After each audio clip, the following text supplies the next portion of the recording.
السلام علیکم. الحمد للہ رب العالمین والصلاة والسلام علی اشرف الانبیاء والمرسلین وعلی آلہ وصحبہ ومن استنى بسنتہ الی یوم الدین. اللہم اجعلنا منہم ومن الذین آمنوا وعملوا الصالحات وتواصوا بالحق وتواصوا بالصبر. آمین یا رب العالمین. ثم اما بعد فاعوذ باللہ من الشیطان الرجیم. بسم اللہ الرحمن الرحیم. رب اشرح لی صدری ویسر لی امری واحلل عقدۃ من لسانی یفقہوا قولی. اللہم ثبتنا عند الموت بلا الہ الا اللہ.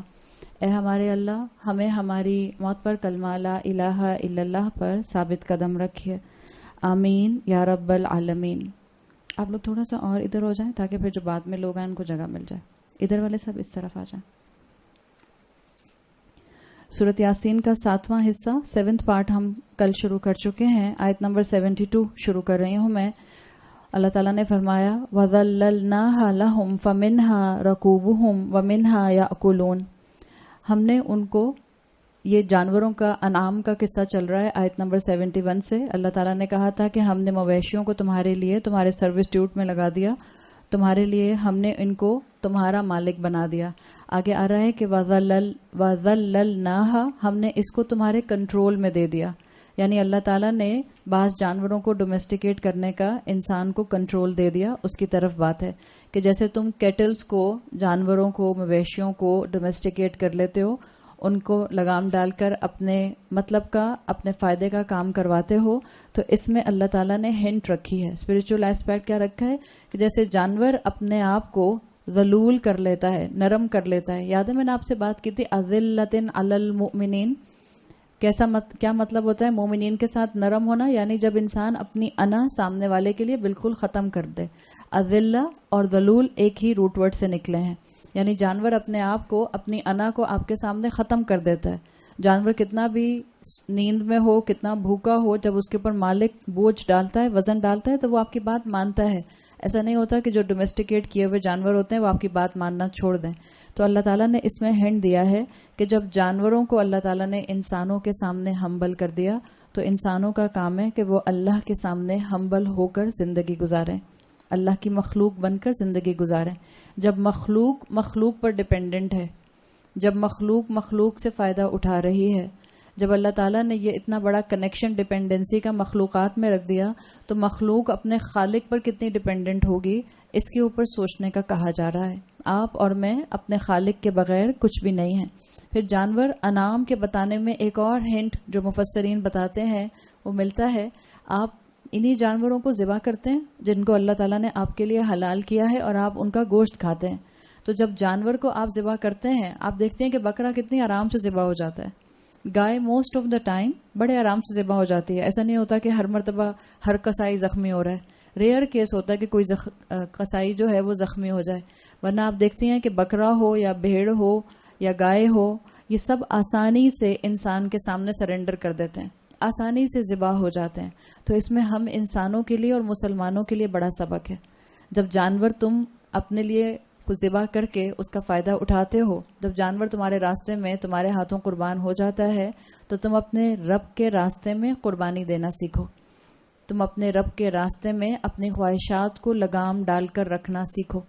تم اپنے رب کے راستے میں اپنے آپ کو ان راستوں پر استوار کرنا سیکھو جو راستے تمہارے رب نے تمہیں شریعت کی شکل میں دیے ہیں.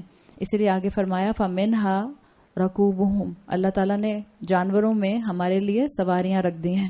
تو اسی طرح سے جو راستے سواریاں استعمال کرتی ہیں، اس میں ہمارے لیے ہنٹ کیا ہے کہ شریعت کے راستوں پر چلنے کی کوشش کریں. آگے آیت نمبر 73 میں انعام ہی کے فائدوں کو کنٹینیو کیا جا رہا ہے. وَلَهُمْ فِيهَا مَنَافِعُ وَمَشَارِبُ أَفَلَا يَشْكُرُونَ. ان جانوروں میں تمہارے لیے فائدے بھی ہیں. منافع ایک دو فائدے نہیں ہوتے. عربی زبان میں دو طرح کے پلورل آتے ہیں، جمع آتے ہیں. ایک جمع آتی ہے جس میں آخر میں آپ دیکھتی ہیں اونا یا اینا آواز آتی ہے. نفع کی جمع ہوتی ہے منافع. منافع ایسی جمع کے لیے جو کہ ان لمیٹڈ ہے. اللہ نے جانوروں میں تمہارے لیے کئی منافع، کئی فائدے کی چیزیں رکھی ہیں، 1 2 یا 8 9 نہیں ہیں، کئی ہیں. وہ مشاربو اور پینے کی چیزیں بھی ہیں، تو کیا تم شکر نہیں کرتے؟ انسان کیٹلز کا گوشت بھی کھاتا ہے، انسان کیٹلز کی سکن کا بھی استعمال کرتا ہے، انسان ان سے دودھ بھی لیتا ہے، اور انسان ان کی ہڈیوں سے بھی اپنے فائدے کی چیزیں بناتا ہے. تو اللہ تعالیٰ نے پھر شکر کرنے کا کہہ دیا. پیچھے آیت کے تیسرے حصے میں کچھ خوراک کا ذکر تھا، جس میں اللہ تعالیٰ نے اعناب، نخیل کا ذکر کیا تھا، یاد ہے؟ اب یہاں پر ڈرنکس کا ذکر کر دیا. تو ایک طرح سے اسکالرز کہتے ہیں کہ انسان کی ڈائٹ مکمل کر دی. کہنے کا مقصد کیا ہے کہ انسان اپنے آس پاس ذرا اپنی نعمتوں کے اوپر نظر ڈالے، ذرا دیکھے کہ اللہ نے اس کو دنیا میں کتنی نعمتیں دی ہیں. افلا یشکرون، ان نعمتوں کے بعد انسان اللہ کا شکر ادا نہیں کرے گا.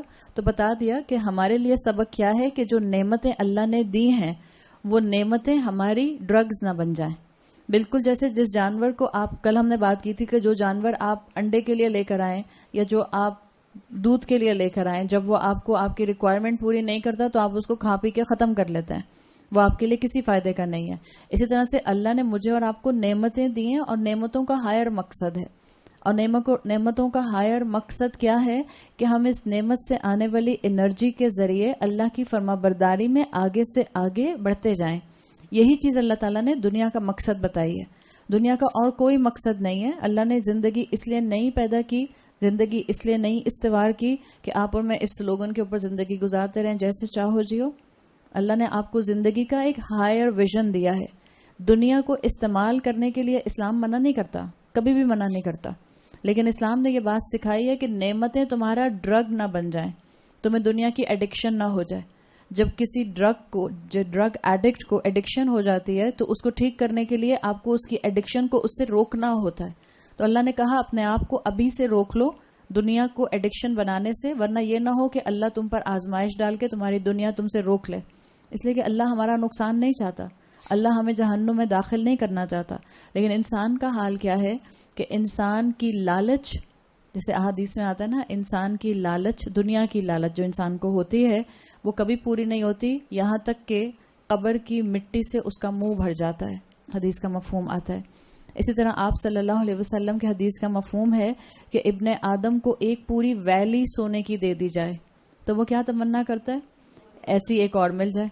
ایک اور دے دی جائے تو کہتا ہے ایسی ایک اور مل جائے. یہ تب ہوتا ہے انسان کے ساتھ جب انسان دنیا کو اپنا مین محور بنا لیتا ہے، جب دنیا اس کی ایڈکشن بن جاتی ہے. اور یاد رکھیں ہم نے پہلے بھی یہ بات کہہ دی اور سن لی کہ جب اللہ کی نافرمانیاں ہو اور دنیا برس رہی ہو تو یہ اللہ کی سزا ہے. دس از اے سمپل اکویشن. اللہ کی نافرمانیاں ہو اور دنیا برس رہی ہو تو یہ اللہ کی سزا ہے، اور اللہ کی فرما برداری ہو اور دنیا برس رہی ہو تو یہ اللہ کا انعام ہے.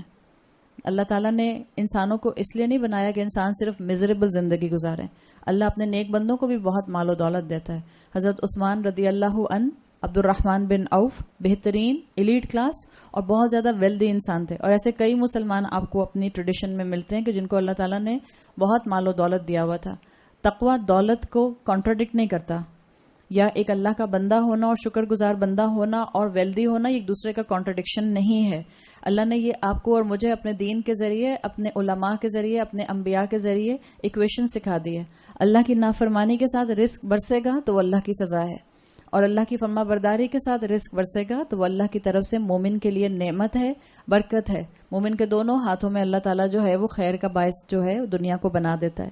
ہاں، دنیا کی کمفرٹ مانگنے کو منع نہیں کیا گیا، اس لیے ہم بار بار ربنا آتنا فی الدنیا حسنہ کی دعا کو یاد رکھتے ہیں. ربنا آتنا فی الدنیا حسنہ بہت اچھی دعا ہے. ایک اور دعا آپ اللہ کے رسول صلی اللہ علیہ وسلم کی سنتی ہیں تو اس میں بظاہر جو اس دعا کے ایسنس کو نہیں سمجھے گا وہ سمجھے گا کہ شاید صرف اور صرف دنیا ہے اس کے اندر، مگر اس کے اندر بڑی گہرائی ہے. آپ صلی اللہ علیہ وسلم دعا کیا کرتے تھے وَوَسِّعْ عَلِي دَارِي. کیا مطلب ہے؟ دار کس کو کہتے ہیں؟ گھر کو کہتے ہیں. آپ صلی اللہ علیہ وسلم دعا کیا کرتے تھے وَوَسِّعْ عَلِي دَارِي، میرے گھر میں وسعت دے دے، میرے گھر میں ایکسپینشن دے دے. تو کیا مطلب تھا اس دعا کا کہ اللہ تعالیٰ، اللہ کے رسول، یہ تو اس دعا سے بڑھ کر بھی بظاہر مٹیریلسٹک دعا لگتی ہے. ربنا آتنا فی الدنیا حسنہ مٹیریلسٹک اس پوائنٹ آف ویو سے لگتی ہے کہ اللہ کے رسول صلی اللہ علیہ وسلم دعا کر رہے ہیں کہ میرے گھر میں ایکسپینشن دے دے، میرے گھر میں وسعت دے دے. اس کا کیا مطلب ہے؟ آپ صلی اللہ علیہ وسلم کا گھر کیا تھا؟ 9 yards by 4، چھوٹا سا کمرہ، اتنا چھوٹا کمرہ کہ جس میں آپ صلی اللہ علیہ وسلم اگر نماز پڑھ رہے ہوتے تھے، حضرت عائشہ لیٹی ہوتی تھیں تو آپ کے جو سجدہ کرتے میں حضرت عائشہ کے پاؤں آپ سے ٹکرایا کرتے تھے۔ 9 yards by 4، 9 گز کتنا ہوتا ہے؟ آپ کا جو کپڑا آتا ہے 5-6 گز کا، 9 yards by 4، لینتھ اس کی 9 yards ہے اور چوڑائی اس کی صرف 4 ہے۔ اتنا چھوٹا سا آپ کا حجرہ تھا۔ آپ صلی اللہ علیہ وسلم ایک دفعہ خواہش کا اظہار کرتے کہ مجھے بڑا گھر چاہیے، تو جو اتنے بڑے بڑے عمرا صحابہ تھے کہ اللہ کے رسول کے لیے محل تیار نہ کر دیتے؟ بالکل کر دیتے۔ لیکن جب اللہ کے رسول صلی اللہ علیہ وسلم یہ دعا کر رہے ہیں وَوَسِّعْ لِي دَارِي، آپ کوئی دنیا میں ایک بڑا گھر نہیں مانگ رہے، محل نہیں مانگ رہے، it's a mind set of a believer. Allah میرے گھر کی ایکسپینشن، میرے گھر جیسا بھی ہے اس میں مجھے ذہنی وسعت دے دے، دیٹس کالڈ برکہ۔ گھر جو بھی ہو، چاہے گھر آپ کا 100 گز کا ہو یا گھر آپ کا 1000 گز کا ہو یا 10,000 گز کا ہو، اس سے فرق نہیں پڑتا۔ جب اللہ کی طرف سے وسعت اور برکت آ جاتی ہے تو انسان کو اپنی نعمت کافی لگتی ہے، انسان اپنی نعمت پر ناشکری نہیں کرتا۔ یہی رسول اللہ صلی اللہ علیہ وسلم کی دعا تھی، grant me feeling of expansion. فرق ہے نا، ایک ہے مجھے مٹیریلسٹک ایکسپینشن دے دے، اور مٹیریلسٹک ایکسپینشن ہم کو ملتی جا رہی ہیں لیکن ہمیں feelings of expansion, internal satisfaction کی شکل میں نہیں مل رہی ہیں۔ گھر بہت بڑے ہیں لیکن گھروں میں آپس میں نہ محبتیں ہیں اور نہ گھروں کے اندر آپس میں ٹرینکولیٹی ہے، نہ انسان کو برکت محسوس ہوتی ہے۔ یہ نہیں مانگا اللہ کے رسول صلی اللہ علیہ وسلم نے، اسپرچل ایسپیکٹ دیکھیے اس دعا کا۔ اللہ کے رسول نے دعا مانگی ہے کہ مجھے فیلنگ آف ایکسپینشن دے دیجئے۔ انسان بڑے بڑے گھروں میں رہتا ہو اور اس کا بڑا گھر بھی اس کو سفوکیٹ کر سکتا ہے۔ فرعون کی بیوی کہاں رہتی تھی؟ فرسٹ لیڈی فرعون کے محل میں، اس سے بڑا محل کس کا ہوگا؟ ہر چیز سونے سے بنی ہوئی تھی لیکن اس کو اس محل میں سفوکیشن ہوتی تھی۔ آج آپ میں سے کئی لوگ اپنی زندگیوں کے اندر، بہت سے مسلمان اپنی زندگیوں کے اندر اس چیز کو سمجھ سکتے ہیں۔ یہاں تو انعام کا ذکر ہے نا، سورۃ یاسین کے اس مقام کے اوپر آپ کی اور میرے لیے انعام کی شکل میں اس وقت وہ تمام لگژریز ہیں، وہ نعمتیں ہیں جن میں ہم اپنے گھروں کے اندر رہتے ہیں۔ کہیں میری نعمتیں مجھے سفوکیٹ تو نہیں کرتی؟ کہیں میری نعمتیں میری بیماری اور میری بے سکونی اور میرے گھر کی بے برکتی کا باعث تو نہیں ہیں؟ اگر یہ ہے تو انسان اپنے گناہوں کے اوپر نظر ڈالے، انسان اپنے آپ کو اللہ کی فرمان برداری کی طرف لانے کی کوشش کرے، اس لیے کہ سفوکیشن کی ایک سیدھی سی، جس کو آپ کہتے ہیں نا اسٹریٹجی، کیسے پہچانیں گے کہ میری نعمتیں مجھے سفوکیٹ کرتی ہیں؟ اس کے لیے علماء ایک ہنٹ، ایک انڈیکیٹر دیتے ہیں، جتنی انسان کو دنیا ملتی رہے وہ اس کو کم لگے۔ انسان کبھی خوش نہ ہو، it will drive you insane. آپ جتنا دنیا حاصل کر لیں اتنا آپ کا دل اور دنیا حل من مزید کی طرف چلا جائے، انسان نعمتوں کے پیچھے بھاگتا رہے اور دنیا میں ایک سے ایک نعمت ہو اور انسان اللہ کے ذکر سے دور ہو۔ تو قرآن میں آتا ہے وَمَنْ أَعْرَضَ عَنْ ذِكْرِي، جو میرے ذکر سے منہ موڑ لیتا ہے فَإِنَّ لَهُ مَعِيشَةً ضَنْكًا، اللہ اس کو ایک تنگ حالات، تنگ فائنانس دے دیتا ہے۔ بظاہر دنیا میں وسعت ہوتی ہے، دن کن دات نون کاف عربی زبان میں کسی کلوز چیمبر کو کہتے ہیں، بالکل بند، نیرو مائنڈڈ، اس کا فوکس دنیا تک لمیٹڈ ہو جاتا ہے۔ معیشتاً دنکن، انسان دنیا سے بڑھ کر آخرت کی طرف دیکھ ہی نہیں سکتا۔ یہ پوائنٹ یہاں پر سمجھنے کا ہے اس آیت نمبر 72 اور 73 میں کہ میری نعمت مجھے اللہ کے ذکر سے دور نہ کر دے۔ یہ جو اللہ نے دنیا مجھے دی ہے، یہ مجھے سرو کرنے کے لیے دی ہے، میرے سرویٹیوڈ میں اس کو لگا دیا تاکہ اللہ مجھ سے چاہتا ہے کہ ان ریٹرن میں اللہ کے سرویٹیوڈ میں، اللہ کی بندگی میں، اللہ کی عبادت میں لگ جاؤں۔ تو جس رب نے دنیا آپ کی سروس پر لگا دی، جس نے جانور آپ کے تابع کر دیے، جس نے نعمتوں کی بارش آپ پر کر دی، انسان کا حال کیا ہے؟ اس رحمان رب کے ساتھ ہی اپنا منہ موڑ کر اور خدا بنا لیتا ہے، دنیا دار بن جاتا ہے، شرک میں انوالو ہو جاتا ہے۔ آیت نمبر 74 میں فرمایا وَاتَّخَذُوا مِن دُونِ اللَّهِ آلِهَةً، اور انہوں نے اللہ کے علاوہ اور الہ بنا لیے اور خدا بنا لیے۔ لَعَلَّهُمْ يُنصَرُونَ، کیوں بنائے وہ خدا؟ تاکہ وہ مدد ان کی کر سکیں۔ اس کانسیپٹ کے ساتھ انہوں نے اپنے خدا بنا لیے۔ اللہ نے فائدے کے لیے انسان کو سیدھا سوچنے سمجھنے کے لیے کائنات کو اس کے لیے مسخر کر دیا، دنیا جہان کی نعمتیں اس کے سامنے لگا دیں، لیکن اس نے اللہ کے ساتھ ہی شرک کر لیا۔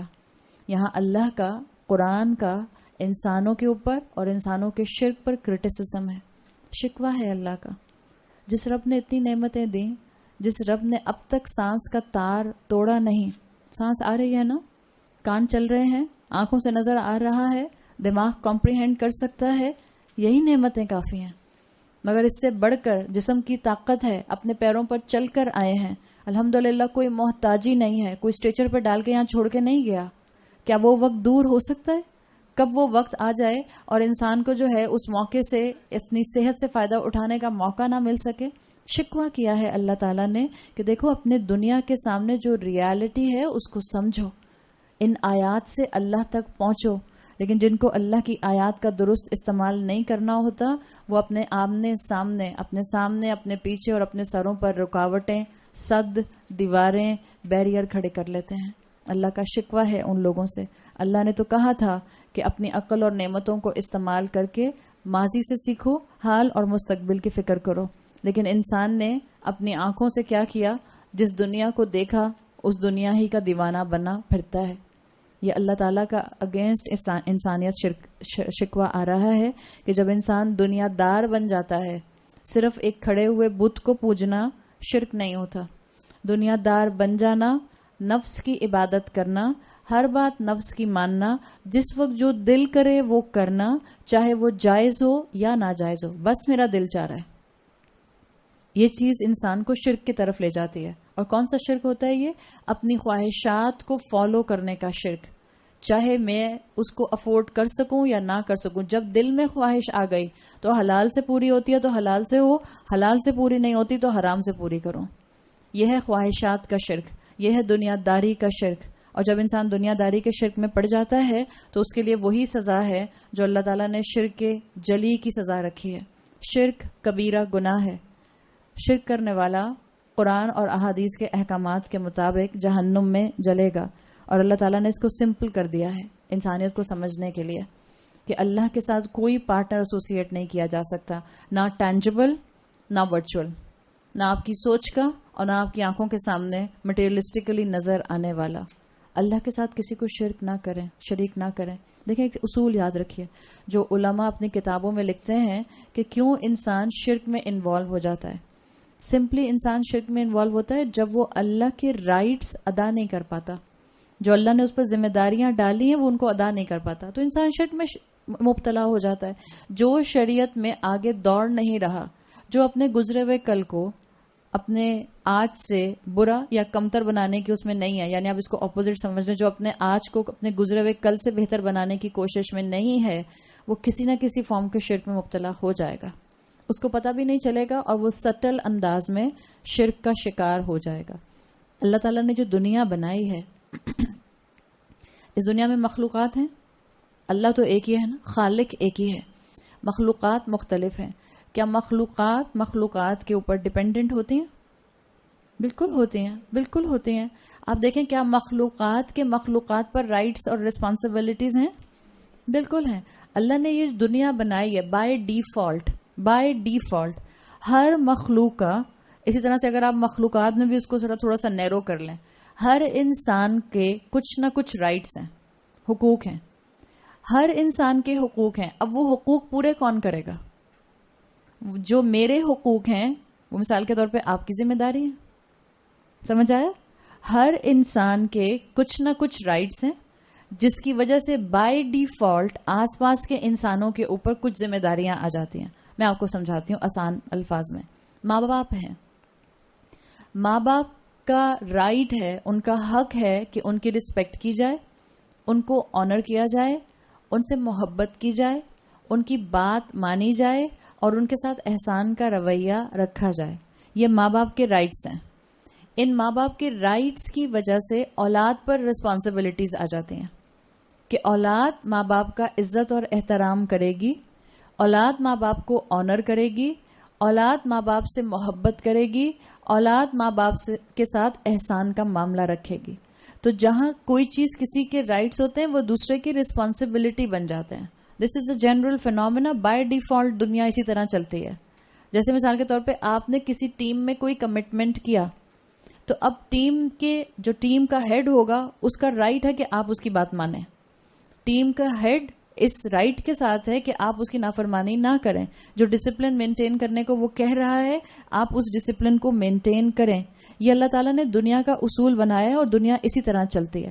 اب آپ دیکھیں کہ جب مخلوق کا مخلوق پر رائٹ اور رسپانسبلٹی ہے، اور اللہ جو خالق ہے جس نے ہمیں دنیا کی ہر نعمت دے دی، تو کیا اس کا بھی کوئی حق ہے یا نہیں ہے؟ اس کا ایک سمپل حق جس کو ہمیں کبھی بھی نہیں بھولنا کہ ہمیں ہر وقت اس کی بندگی اختیار کرنی ہے. میں ایک لمحے کے لیے بھی والنٹریلی جانتے بوجھتے اس کی نافرمانی نہیں کر سکتی. یہ اللہ کا حق ہے کہ مخلوقات اور خاص طور پر ہم مخلوقات میں انسانوں کی بات کریں. باقی مخلوقات تو اللہ کی فرما بردار ہیں ہی، طوعاً و کرہاً. وہاں پر تو ان کے پاس چوائس نہیں ہے کہ وہ اللہ کی نافرمانی کریں. ایک ہی مخلوق، دو ہی مخلوقات تھیں جن کو اللہ نے چوائس دی تھی فرما برداری کرو یا نہ کرو، جن اور انسان، اور دونوں میں بغاوت ہے، دونوں میں سرکشی ہے. میجورٹی جن اللہ کی نافرمانی کرنے والے ہوتے ہیں، میجورٹی انسان اللہ کے نافرمان ہوتے ہیں. اللہ نے دو ہی مخلوقات کو ول پاور دی تھی اور دونوں اپنے جو اختیار ہے اس کا ناجائز فائدہ اٹھاتے ہیں. تو جب کوئی انسان آپ کے ساتھ کوئی اچھا کام کرتا ہے تو، یا کوئی انسان آپ کے ساتھ رشتہ داری میں آتا ہے تو اس کے کچھ رائٹس آپ کی رسپانسبلٹی بن جاتے ہیں. جہاں اللہ سامنے آتا ہے وما قدر اللہ حق قدرہ، اللہ کے تو اتنے احسان ہیں کہ انسان اپنی ایک نعمت کا بھی سوچنے لگ جائے تو سجدہ شکر سے سر نہ اٹھا سکے. اتنے اللہ کے احسان ہیں، اور اللہ کے احسان کو کانسٹنٹ یاد رکھنا ہوتا ہے. اس لیے کہ یاد رکھیں مخلوقات میں سے کوئی آپ کے اوپر احسان کرتا ہے تو کوئی اور انسان بھی آپ پر ویسا احسان کر سکتا ہے. جو اللہ کے احسانات ہیں مخلوقات میں سے کوئی بھی ایسا احسان آپ کے اوپر کر سکتا ہے؟ کوئی بھی نہیں کر سکتا. ہم کہتے ہیں شفا دی تو وہ تو ڈاکٹر نے بھی شفا دی. چلو یہاں آپ کو سمجھ آتا ہے زندگی اور موت کس کے ہاتھ میں ہے، اللہ یا وینٹیلیٹر؟ بعض دفعہ انسان سمجھتا ہے وینٹیلیٹر ہٹا دیا تو میری اماں گزر گئیں، آنے نے دیا بھائی نے مجھے امریکہ سے، واپس آ جاتی تو وینٹیلیٹر ہٹاتے. یہ سب دل کی تسلی کی باتیں ہیں. اللہ کو اپنے سامنے سب سے زیادہ ہائر اتھارٹی بنا کر، ہائر پرائیورٹی بنا کر رکھیے، آپ کو اللہ کا احسان اتارنا آئے گا. ہم کہتے ہیں نا لا حول ولا قوت الا باللہ. کوئی اختیار اور کوئی طاقت اور کوئی پاور، کوئی اسٹرینتھ اللہ کے علاوہ ہے ہی نہیں. تو اللہ کی صفات کو سمجھیے، اللہ کے مقام اور اللہ کی ہستی کو سمجھیے، آپ کو اللہ کے رائٹس ادا کرنے آئیں گے. اور جس کو اللہ کی پہچان ہو جاتی ہے، جو اللہ کے رائٹس ادا کرنے میں لگ جاتا ہے، وہ شرک میں انوالو نہیں ہوتا. ایک انسان آپ کو بہت بڑا ان ایکسپیکٹڈ تحفہ دیتا ہے، ان ایکسپیکٹڈ تحفہ دیتا ہے ایک انسان آپ کو. کیا آپ کا دل نہیں چاہتا کہ آپ بھی اس کے لیے کچھ ایکسٹرا آرڈینری کریں؟ تو اللہ نے آپ کو کتنے ان ایکسپیکٹڈ تحفے دیے ہیں. اللہ نے سوچنے کی صلاحیت دی، اللہ نے تیزی سے سوچنے کی صلاحیت دی. اللہ نے آپ کو اور مجھے سلو موور نہیں بنایا ہے. الحمدللہ آپ لوگ یہاں، میں بول رہی ہوں اور آپ لکھ رہی ہیں، اس کا مطلب ہے آپ کا ذہن، آپ کی آنکھیں، آپ کے کان، آپ کا ہاتھ سب کوارڈینیشن میں کام کر رہے ہیں. پورا جسم ایک کوارڈینیشن میں کام کر رہا ہے کہ آپ کے جسم کا بلڈ فلو آپ کو پراپرلی دل کی دھڑکن سے لے کر لکھنے تک ہر سٹیپ پر اللہ تعالیٰ نے بالکل پریسائز اور پالشڈ اور پرفیکٹ دیا ہوا ہے. کتنے احسان ہیں اللہ کے. یہ تو ایک معمولی سا احسان ہم سمجھ رہے ہیں. اتنے احسان اللہ کے ہیں تو کیسے ہو سکتا ہے کہ ہم اللہ کے ساتھ جو ہیں وہ شریک بنا کر بیٹھ جائیں. اللہ نے طریقہ بتا دیا کہ میرے ساتھ شریک نہ کرنے کا سمپل طریقہ کیا ہے. ہم پیچھے پڑھ آئے ہیں ان اعبدونی، صرف میری عبادت کرو، صرف اللہ کی بندگی اختیار کرو، اللہ کا عبد بننے کی زندگی میں کوشش کیجئے. انشاءاللہ آپ کبھی بھی زندگی میں اللہ کے ساتھ پارٹنرز ایسوسیٹ نہیں کریں گے. وہ کام جن پر اللہ نے اپنی شریعت کے پہرے بٹھائے ہیں، منع کیا ہے، ان کاموں سے دور ہو جائیے، آپ شرک سے دور ہو جائیں گے. ورنہ یاد رکھیے شرک دل میں ہو یا شرک آنکھوں کے سامنے نظر آنے والا ہو، شرک بت کو عبادت بنا کر کیا جائے یا اولاد کی پرستش کی جائے یا اسپاؤس کی پرستش کی جائے، جب اللہ کے حکم کے سامنے اولاد کی بات مانی جائے اور اللہ کے حکم کو نگیٹ کر دیا جائے، جب شوہر کی بات مانی جائے اور اللہ کے حکم کو لات مار کر ایک طرف کر دیا جائے، یہ سب شرک کی کیٹیگری میں آتا ہے. سورہ نساء کی آیت نمبر 48 میں اللہ تعالیٰ نے فرمایا شرک سے بڑا ورسٹ کرائم کوئی نہیں ہے اللہ کی نظر میں. ان اللہ لا یغفر ان یشرک بہ، ان اللہ لا یغفر لا یشرک بہ، یقیناً اللہ نہیں معاف کرے گا کہ اس کے ساتھ کوئی شریک کیا جائے. وَيَغْفِرُ مَا دُونَ ذَلِكَ لِمَن يَشَاءُ. اس کے علاوہ جو گناہ ہوگا اللہ چاہے گا تو معاف کر دے گا. اللہ شرک کو معاف نہیں کرے گا. اور یاد رکھیں انسان شرک میں بہت سوئفٹلی انوالو ہو جاتا ہے اور شرک کو پہچاننا بڑا مشکل ہے. صرف وہی انسان اپنی زندگی سے چن چن کے شرک دور کر سکتا ہے جس نے اپنے سامنے قرآن کا فرقان سیٹ کیا ہوتا ہے, جو کانسٹنٹلی قرآن سے ریمائنڈر لیتا ہے, جو کانسٹنٹلی قرآن کے سامنے آ کر بیٹھتا ہے, جو رمضان کے رمضان قرآن نہیں کھولتا, جو صرف آخری دن تکمیل والے دن نہیں آتا. آئی ایم سوری جو صرف آخری دن آیا. شاباش ہے ان لوگوں کو اور خوشخبری ہے ان لوگوں کو جو 18 دن صبر کے ساتھ آتے رہے.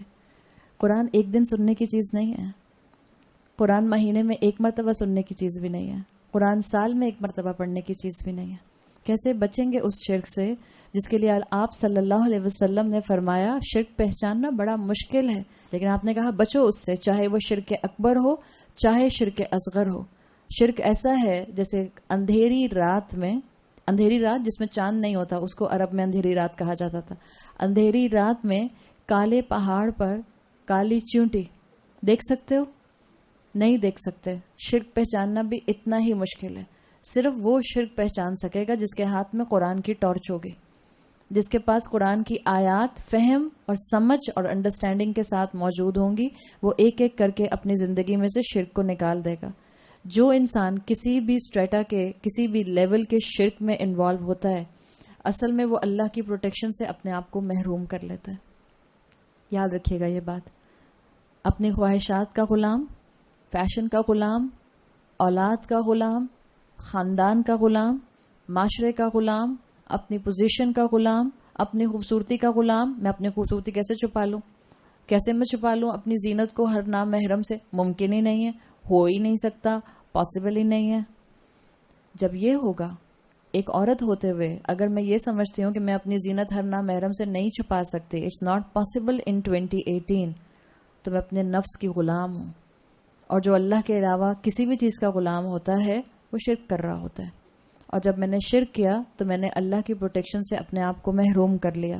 It's food for thought. آیت نمبر 75 میں فرمایا لا یستطیعون نصرہم وہم لہم جند محضرون. وہ جن کو انہوں نے جھوٹے خدا بنایا ہوا ہے, لا یستطیعون نصرہم, وہ ان کی مدد کے لیے کوئی استطاعت کوئی طاقت نہیں رکھتے. وہم لہم جند محضرون, اور یہ سب کے سب یعنی شرک کرنے والے اور جس کا شرک کیا جاتا ہے باطل خدا, یہ سب اللہ کے سامنے حاضر ہونے والے ہیں. اللہ ان سب کو پکڑ کے اپنے سامنے حاضر کر لے گا حساب کتاب کے لیے. تو آپ اور میں سوچ لیں کن کی باتوں میں, کن کی کمپنی کی وجہ سے, کن کے بار بار کنونس کرنے کی وجہ سے, کن کے پریشر میں, کس کا پریشر ہے, ہز پریشر اور ہر پریشر اور دیئر پریشر اور پیئر پریشر, جو پریشر آپ کے اوپر ہے سوچ لیجئے.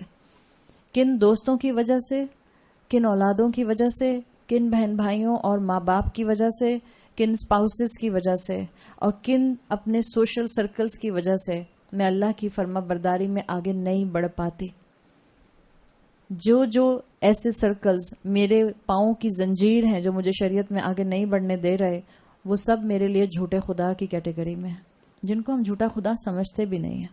یہ سب جھوٹے خدا کی کیٹیگری میں ہیں. اور اللہ تعالیٰ نے یاد رکھیں قرآن میں یہ بات کہی ہے, اللہ قیامت کے دن ان سب کو اکٹھا کرے گا جیسے یہاں آئی ہے وَهُمْ لَهُمْ جُنْدٌ مُحْضَرُونَ. اللہ ان کو لشکروں کی شکل میں اکٹھا کر لے گا. وہ جنہوں نے شرک کیا ان کو بھی حاضر کیا جائے گا, اور جن کا شرک کیا گیا ان کو بھی حاضر کر دیا جائے گا. دعف الطالب والمطلوب سورہ حج میں آتا ہے. اللہ سب کو اپنے سامنے حاضر کر دے گا. بعض دفعہ خاندان والے کہتے ہیں آج تو میری بات مان لو, میں اللہ کے سامنے تمہاری طرف سے گواہی دے دوں گا. وہ جس دن کوئی آواز اٹھانے کے قابل نہیں ہوگا, جرت نہیں ہوگی کسی کے اندر آواز نکالنے کی, کوئی اپنے لیے کوئی جو ہے وہ اللہ سے ریکویسٹ کرنے کی ہمت نہیں کرے گا. آپ کا خیال ہے کوئی میرے لیے ریکویسٹ کرے گا اللہ سے؟ مت آئیں شیطان کے دھوکوں میں, مت اس انسان کو اپنا خدا بنا لیں. اگر وہ انسان لا علمی میں, کم علمی میں ایسی بات کر رہا ہے تو آپ کی اس کے ساتھ بھی ہمدردی یہ ہوگی کہ آپ اس کی بات نہ مانیں. اگر اللہ کی نافرمانی کی طرف آپ کو بلا رہا ہے مت مانیں اس کی بات. بعض عورتیں کہتی ہیں میرے شوہر مجھ کو پردہ نہیں کرنے دیتے تو میں پردہ نہ کروں. آپ کا شوہر آپ کو فرض روزہ نہیں رکھنے دے گا، آپ روزہ نہیں رکھیں گی. آپ کا شوہر آپ کو فرض نماز نہیں پڑھنے دے گا، آپ فرض نماز نہیں پڑھیں گی. جو آبلیگیشن ہے آپ کے اوپر حجاب کی، آپ کے پاس چوائس نہیں ہے. شوہر آپ کا رازق نہیں ہے. میں یہ نہیں کہہ رہی کہ شوہر کے ساتھ آپ خدا نخواستہ سب لڑائیاں کر کے بیٹھ جائیں. ہمارے اپنے کرداروں کے بھوت اور جن ہوتے ہیں جو ہمارے شوہروں کے اوپر، سروں کے اوپر چڑھے ہوئے ہوتے ہیں. جب ہماری بد اخلاقیاں ہمارے شوہروں کے مزاجوں کو ٹینس کر دیتی ہیں اور پہلے ہم خوب ان کو چڑھاتے ہیں، اس کے بعد ان سے کہتے ہیں میں پردہ کر رہی ہوں، پھر ان کی چڑچڑاہٹ میں 10 گنا اور اضافہ ہو جاتا ہے. اپنے اخلاق کو نرم کیجیے، اپنے کردار کو پختہ مومنہ عورت والا کردار بنائیے. اپنے شوہر کے لیے قانتات کی کیٹیگری میں آئیے. قانتات بننا آسان نہیں ہے. ہم آج کل کی بیویاں کہتی ہیں لو میں کیوں بنوں قانتات، وہ بنے قانتات. ہم دونوں برابر برابر کے ہیں. میں قانتات بیوی بنوں گی، وہ قانتات شوہر بن جائے. قانتات کا لفظ عربی زبان میں مؤنث کے لیے آتا ہے. مرد قانتات کی کیٹیگری میں نہیں آ سکتے. اپنے فرائض کو فرما برداری میں اپنے آپ کو سبمٹ کرنے والی، فرما برداری میں اپنے آپ کو شوہر کی جائز باتوں میں آگے لے جانے والی. جہاں وہ اللہ کی شریعت کے خلاف جانے کا کہے گا وہاں شوہر کی بات نہیں مانی جائے گی. اگر وہ فرض ہے تو حجاب فرض ہے آپ کے اوپر. شوہر کے کندھے پر بندوق رکھ کے مت چلائیے. ہم عورتوں کی چالیں بڑی چلاک ہوتی ہیں. ہم سب یہاں عورتیں بیٹھی ہیں، ہم سب ایک دوسرے کی چلاکیوں کو جانتے ہیں. مرد اتنے چلاک نہیں ہوتے. ان کو صرف 2+2 کرنا آتا ہے، ان کو صرف 4+4 کرنا آتا ہے. ہم عورتوں کو 4 × 4 کرنا آتا ہے.